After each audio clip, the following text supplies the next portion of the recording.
So the other day I tried the new Maybelline Dream Velvet Soft Matte Hydrating Foundation, and I used a Real Techniques, I think it was a sculpting brush or something, but it's just like a synthetic dense brush to apply this. And I didn't use any, like base or primers or anything underneath. I just had like a regular serum.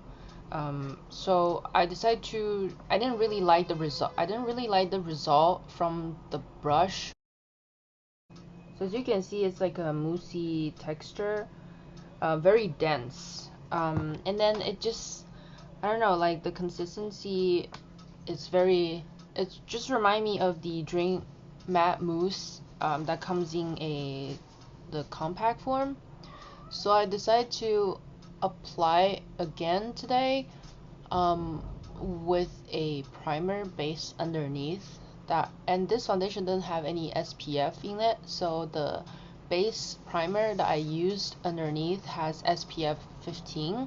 I didn't really like the original Dream was it Dream Matte Mousse foundation that comes in that little jar. I think I did a review of it when it came out. I didn't like it so much. It like I don't know. I don't know if there's something with the coverage or just the texture, the moussey texture. I don't really like. I feel like it's quite heavy for me. I like something. I guess I like more of a either like a fluid type of foundation, like really runny liquidy ones, or just a standard liquid foundation, or if anything just like stick foundation if I want something more of a thicker coverage. For the rest of my face, I just realized when I try to blend in with my fingertip, it like crumbled up, like it just like balled up like with the product, so I didn't really like it with my fingertips. So I know that they have this little sponge applicator that not came with it. That's sold separately that they recommend you to use it with it. I didn't get that because I want to try out with my regular beauty blender.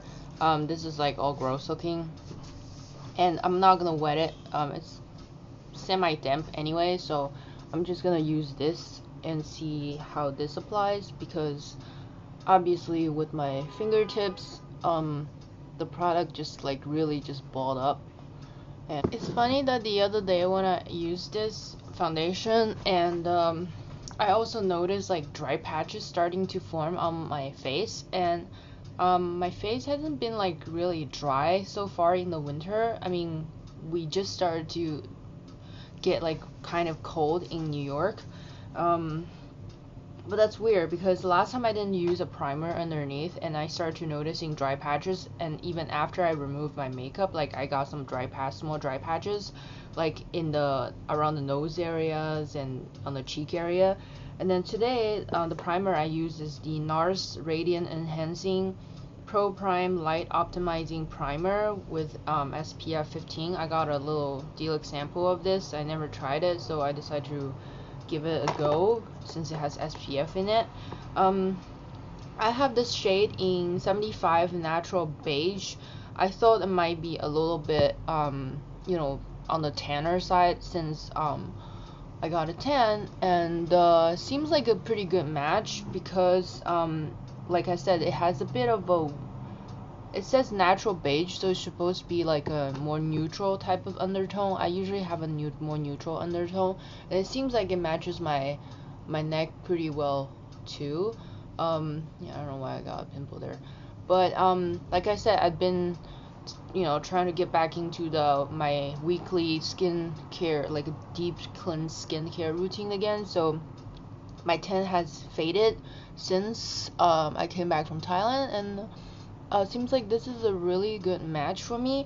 But the thing about the mousse foundation from Maybelline is that it does look really nice from far away, but when you get close, like I just applied this with the semi damp like beauty blender, and I don't know if you can see it. I'm trying to get really close. but as you can see, like my nose started to get really dry. Like I can see it, some of them gathered like into the pores, and then like on the side of the nose you can see there's like dry patches start to form, and then some dry patches here, and I got a dry patch right there. I don't know if you can see it, like right there I got a dry patch. So I might have to like set my face with a hydrating like mist with SPF in it. I'm not sure which one should I use. Should I use the Super Goop one that has rosemary in it? So I don't know if I want to use that, because rosemary is supposed to be like a balancing kind of agent, and I need something that's more hydrating. This one has the cooler one has green tea and aloe and hyaluronic acid. Maybe I'll use this one instead. And this has SPF 30 in it. And especially around my chin area, I didn't even like put a lot of there.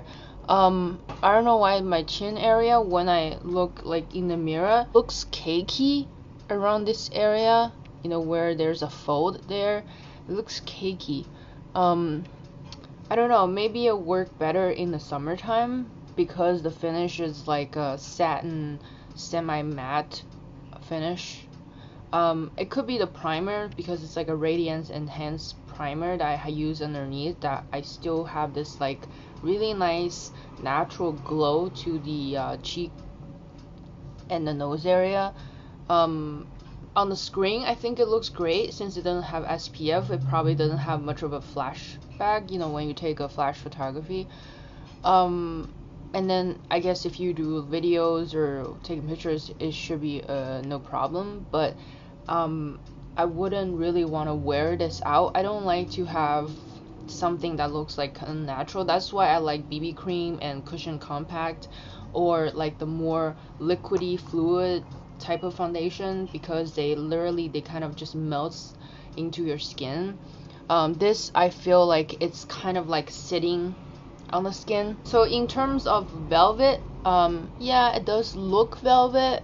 It feels a little bit velvet, I guess. Soft matte finish, yes, it does look like a soft matte satin type of finish. Hydrating foundation, I don't know, I can't say it's hydrating. I mean, it doesn't feel dry, it doesn't feel heavy on my face, but at the same time, like I said, it's been forming dry patches, slowly forming dry patches. So if it's a hydrating foundation, it shouldn't be doing that. And I tried it now with a primer and without a primer, and it still does the same thing to me. So I don't really think it's hydrating per se. So I have to test out the Dream Liquid Mousse foundation. This one has a airbrush finish, and it's a liquid, so I'm hoping that this might work better. And I got this in sandy beige, so it might be a little bit tanner than this one. This is my review, and it's not my first impression anymore, because this is my second time using it.